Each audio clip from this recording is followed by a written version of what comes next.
Olá pessoal, tudo bem? Uma característica muito marcante do inverno brasileiro é o fato dele ser um inverno seco, ou seja, em que você tem um período longo de estiagem e isso leva a uma baixa umidade relativa do ar e fica aquele ar seco, né, com menos de 20% aí de umidade relativa do ar. E isso impacta muito na questão respiratória, inclusive de pessoas que não têm problemas crônicos respiratórios, né? Aquelas pessoas que já sofrem de problemas respiratórios acabam sofrendo mais.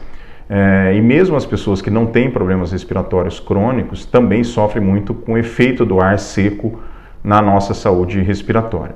Mas por que isso acontece e o que a gente deve fazer para minimizar esses efeitos do ar seco?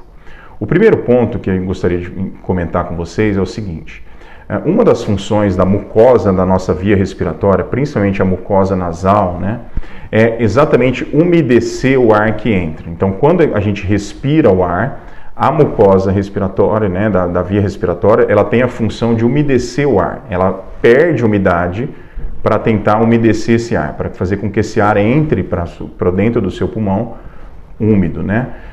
E isso, o que acontece? Quando o ar está muito seco, o que isso vai acontecer? Isso vai levar a uma perda significativa de umidade da via respiratória, e aí você tem um ressecamento muito importante da via respiratória. Isso causa aqueles sintomas clássicos que a gente costuma ver na época do inverno, que são o ressecamento nasal, aquelas tosses irritativas, sangramento que são pelo nariz por causa da questão do ressecamento nasal. Então, o ar muito seco, ele prejudica o nosso sistema respiratório pelo fato de que a mucosa precisa perder muito líquido para poder umedecer um ar que tem uma umidade relativa muito baixa. Isso causa sintomas de ressecamento, irritabilidade nasal, tosse irritativa, sangramento, dentre outros sintomas. E o que a gente deve fazer e o que a gente não deve fazer nessa época do ano para tentar minimizar um pouco os efeitos do inverno e esse ar seco que a gente respira, tá? Então vou dar aqui umas dicas para vocês do que a gente deve fazer. Primeiro, hidratação, né? A hidratação é absolutamente fundamental nessa época do ano. Aumentar a ingesta hídrica é muito importante exatamente para a gente poder manter a nossa mucosa respiratória hidratada, para a gente poder manter a nossa mucosa respiratória com níveis aí de líquido, né, de água, para poder perder, quando perder esse líquido, a gente sentir menos os efeitos dessa perda, né, dessa irritabilidade que a gente sente quando respira o ar seco. Então a gente manter uma hidratação regular, inclusive aumentando a ingesta de líquidos, é muito importante nessa época do ano, tá? E aí eu abro até uma consideração importante, né? Porque como nessa época do ano não é calor, as pessoas acabam não sentindo tanta sede, e a gente tem que tomar muito cuidado, principalmente em crianças e idosos, tá? Para não oferecer, para que a gente ofereça líquido, né? Porque muitas vezes eles não pedem líquido, né? Então a gente tem que estar sempre oferecendo. Então, hidratar, ok, ponto fundamental nessa época do ano.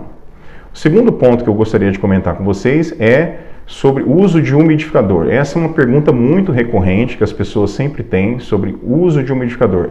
Devo usar umidificador ou não devo usar umidificador? O uso do umidificador nessa época do ano ele é muito recomendado, tá? Por quê? Porque o umidificador ele vai ajudar exatamente a reduzir, a melhorar, né, no caso, esse efeito do ar seco, aumentando a umidade relativa do ar. Ele solta aquele vapor de água, ele melhora a umidade relativa do ar, ele diminui aquela secura do ar e, consequentemente, ele vai melhorar a sua parte respiratória, porque você inala um ar muito menos seco, tá? O umidificador é super recomendado nessa época do ano. Os únicos cuidados que a gente tem que ter com relação à questão do umidificador são, basicamente, fazer a higienização correta quando você terminar de usá-lo, então lavar ele, colocar ele para secar, não deixar acumular água ali para não gerar mofo, e tomar muito cuidado em deixá-lo próximo a paredes, principalmente, locais onde tem armários, porque pode infiltrar umidade ali e gerar mofo. Tá? Tirando isso, está super indicado o uso de um umidificador de ambiente. Tá? Ele melhora muito a umidade relativa do ar, onde você está dentro do seu ambiente, e isso vai melhorar a questão da sua respiração. O terceiro ponto é a lavagem nasal, né? Essa é uma pergunta também muito recorrente. Lavagem nasal deve ser usada? Sim, deve ser usada. Tá?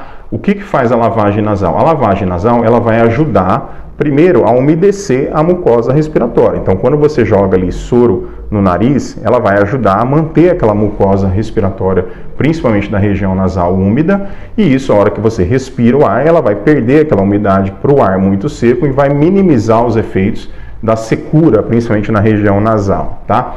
Além disso, a lavagem nasal, ela ajuda a remover impurezas, aquelas secreções que muitas vezes ficam aqui na região nasal, principalmente para quem sofre de problemas de rinite, quem acabou de sair de um processo infeccioso viral que fica com aquela secreção.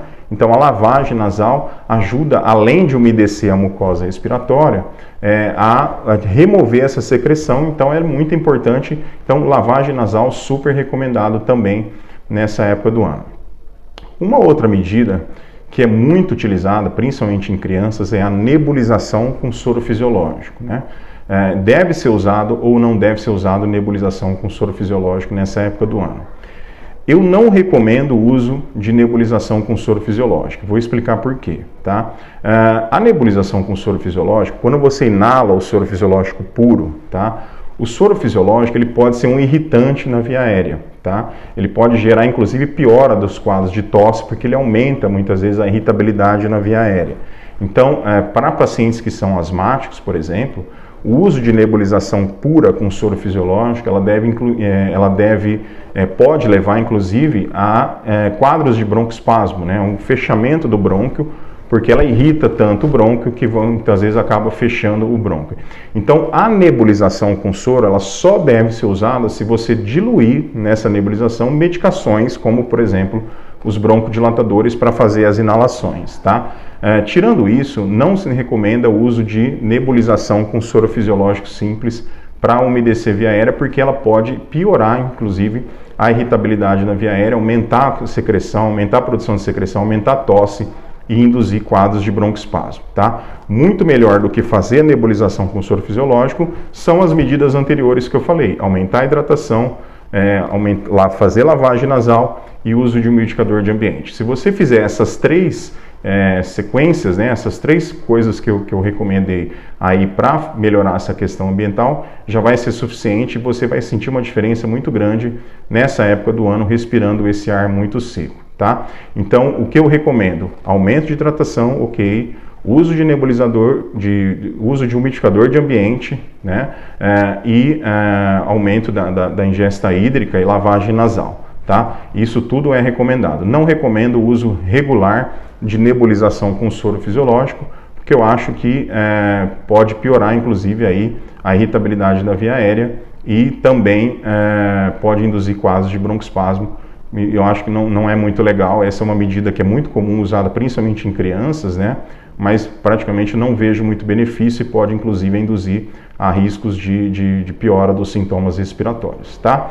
É isso que eu queria falar para vocês e vamos tentar fazer essas medidas aí para melhorar essa questão aí dessa piora desse ar seco muito ruim que a gente respira nessa época do ano no inverno.